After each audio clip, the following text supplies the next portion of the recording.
আসসালামু আলাইকুম। শুভ সকাল। ক্রোয়েশিয়ার জাগরিব থেকে বলছি। আহ, এটা আমার বাসার কাছাকাছি একটা জায়গা। যে জায়গাটা মূলত আবাসিক এরিয়াই বলতে পারেন। তবে কিছু দূর হাঁটলে পরে সুপার শপগুলো পাওয়া যায়। আমরা যারা বাংলাদেশিরা এখানে এসে কাজকর্ম করছি কিংবা চেষ্টা করছি নিজেকে একটা ভালো জায়গাতে নিয়ে আসার জন্য, সেটা ইকোনমিক্যাল দিকও হতে পারে, পারিবারিক অন্যান্য অবস্থানগত পরিবর্তনের দিকও হতে পারে। সে কারণেই আসলে আমাদের অনেকের আশা, অনেকের স্বপ্ন, অনেক কিছু।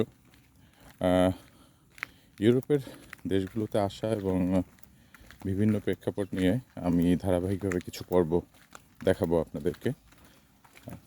তবে আজকে না, আমি বেশ কিছু পর্ব গুছানোর চেষ্টা করছি যাতে করে একটা স্বচ্ছ ধারণা পাওয়া যায়, বিশেষ করে ক্রোয়েশিয়া সম্পর্কে।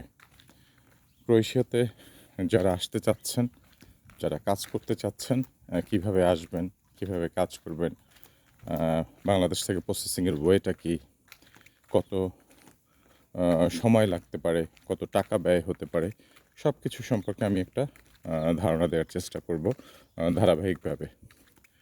আপনারা আমার সাথে থাকুন, আমার ভিডিওগুলো ফলো করতে থাকলে এক এক করে সেগুলো পেয়ে যাবেন।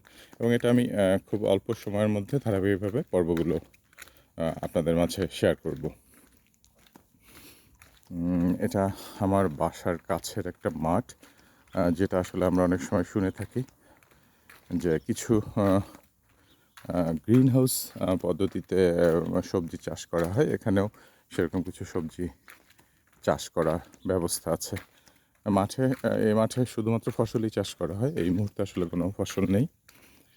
আমি যে রাস্তাটা ধরে যাচ্ছি, যে বাসাগুলো, প্রতিটা বাসার সামনে দেখবেন গাছ আছে, সবজি বা ফলের গাছ এগুলো আছে। এটা একটা ফল, নাম আমি বলতে পারবো না, খেতে ভালো, খেয়েছি। অন্যের কাছ থেকেই খাওয়া হয়েছে, বাজার থেকে কিনে খাওয়া হয় নাই।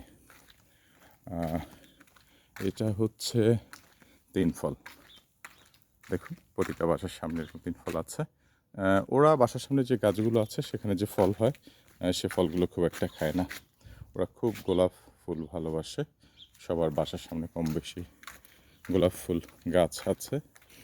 ফুল ওরা ছেড়ে না, অন্য কেউ ফুল ছেড়ে না, কিন্তু আবার বাজার থেকে প্রচুর ফুল ওরা কিনে নিয়ে আসে। অনেকের বাসার সামনে গাড়ি দাঁড় করানো, বেসিক্যালি এদের বাসাতে পার্কিং নেই। তারা বাহিরেই রাস্তাবেলায় একটা নির্দিষ্ট সাইট করে পার্কিং করে থাকে, আর সবাই তাতে অভ্যস্ত। এই যে দেখুন, আঙুর ফল বাড়ির সামনে, আঙুর পেকে আছে, কালো হয়ে গিয়েছে, কেউ খাচ্ছে না। নিজের বাগানের ফল এরা খায় না, দেখে সৌন্দর্য উপভোগ করে।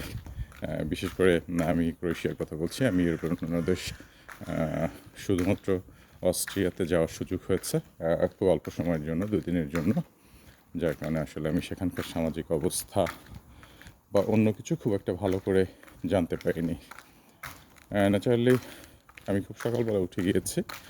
সকালবেলা উঠে গিয়েছি এই জন্য, যেহেতু আমার ডিউটি হচ্ছে সেকেন্ড শিফটে, দ্যাট মিনস ডে শিফটে।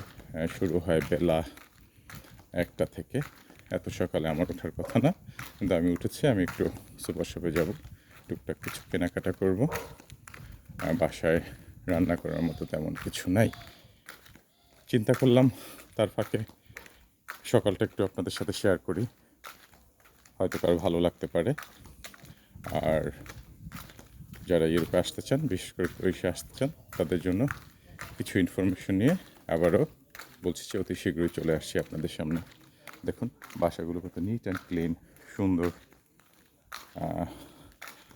এখানে দেখতে পাবেন এই যে প্রচুর কাঠের টুকরো এরা জড়ো করেছে। এর পিছনে কারণ হচ্ছে সামনে ঠান্ডা চলে আসবে, প্রচুর ঠান্ডা পড়ে।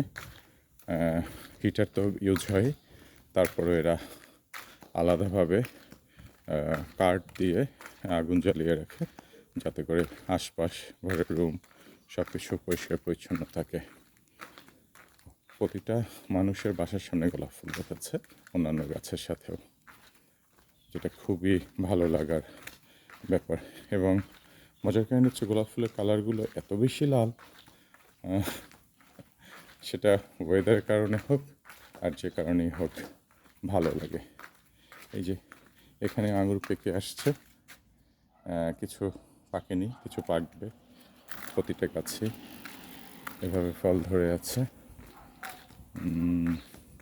আমি যখন এখানে আসি 2 মাস আগে, তখন এসে দেখি পিয়ার্স টাইপের অনেক ফল গাছে বিভিন্ন ধরনের, তারপরে অ্যাপেল, আঙুর তো আছে। এগুলো সবেমাত্র হয়ে সবুজ সবুজ হয়ে আছে, পরিপূর্ণতা পায়নি। আর এখন মোটামুটি সবই পেকে গিয়েছে। আর আমি যখন আসি তখন কিছু আলু বোখারা টাইপের ফ্রুটস ছিল, যেগুলো মূলত পেকে আসছিল এবং সবাই খাচ্ছিল।